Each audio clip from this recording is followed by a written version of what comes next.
And Candice Holdsworth is with us, writer and broadcaster, to get our teeth into the big stories of the day. Candice, afternoon to you. Afternoon. Let's just get an example then of what is happening on these shoplifting and attacks on shop workers as well. Costs to businesses are soaring. Apparently there's little faith in police action. Some are taking matters into their own hand. Let's listen to one such example. Martin Gaunt, a shop owner, speaking here on Talk.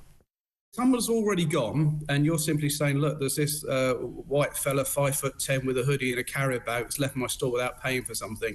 You're almost wasting everybody's time, because it's an impossible task to try and track that person down or do anything about it. But the problem is it's throwing the baby away with the bathwater syndrome. There are things that we can be doing that we're not doing, and we should be doing. I mean, we have reduced our repeat shoplifting by probably about 90%. Purely because we've decided enough's enough, and we will confront people, we will stop them. So maybe confrontation works, but I guess for many people, Candice, it's quite a horrifying thought that there's some 6'3" character and you're a lone shop worker on your Todd. Do you want to make that confrontation? Yes, I mean, if I was running a shop, that would be really difficult. I mean, I'm 5'2" and I'm not easily intimidated, but there's no way that I could physically confront a 6'2" man. It's just impossible. It wouldn't happen. He'd laugh in my face. I just think it's awful that that people who own shops, people who start the businesses, people who make high streets so wonderful, are the ones who have to bear all the risk and all the cost. And once again, it is the state utterly failing in its duty to do what we pay taxpayers' money to do, which is enforce the law. Yep. And I think for a lot of the reasons for this, and this is what a lot of shop owners say, is that the people doing it know that they won't face any consequences. They know that they can pretty much do it with impunity. I mean, we saw this in San Francisco. I mean, that is one of the most beautiful cities I've ever visited. But sadly, it has an open culture that kind of went too far and started enabling just blatant lawlessness on the streets. And a lot of it came from what you were talking about right at the beginning the show, where people make excuses for these criminals. They're the victims, actually, and we should feel sorry for them. And then once you have that attitude to it, where you're no longer seeing them as transgressing taboos and committing crimes, and actually they're people we should feel sorry for, then you can't enforce the law at all. Yeah. It was certainly California, wasn't it, where they had this, unless it's $2,000 or more, we're not even going to investigate. I know that question, something similar, was put to the Mark Rowley, the head of the Met, recently. I think the figure was $250 or something pounds. And he denied that. He said it doesn't happen over here, but there's clearly a problem. Whether it's because of the amount that's stolen or some other reason, that there is a big body of evidence from shopkeepers that if you are reporting shoplifting, even when you have quite a lot of very good, spectacular evidence, the best you get is a crime number. Yes. I mean, I had something stolen a few years ago. It was my purse.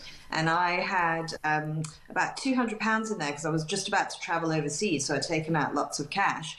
And nothing ever came of it. They just said, sorry. They had CCTV footage of them, but they said no one came forward. And that was it, just That's it. Sorry for you, know.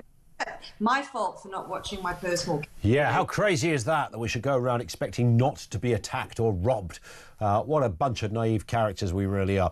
Another story here, taxpayers paying £3,000 a day for new clothes and shoes for Channel migrants. This is new research that has come out and revealed that the cost of clothes. We never really think about that, Lily. We know about the hotels and the mobile phones and all the rest of it, but taxpayers apparently funding new clothes for those that come over. £3,000 a day. It's an extraordinary amount of money, really. £3,000 a day just out of the public coffers for a new sweatshirt and a pair of pumps. Can you believe it? Honestly, I mean, this is just utter profligacy.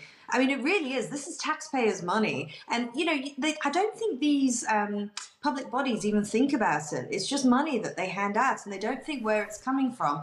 And it angers people when they think about things like the Latin program for state schools being cut, or the advanced maths program being cut. All these types of things funding the system that most people actually really disagree with. And, you know, you're rewarding people as well for breaking the law, you know, coming into the country illegally. I mean, these NGOs, these charities, the states, they are all far too generous with taxpayers' money. Yeah, it was quite interesting when the White House did a press conference, I think it was yesterday or the day before, and there were some very worthy journalists there saying to the Trump's new press woman, you know, are you saying some of these people that you've deported haven't got a criminal record?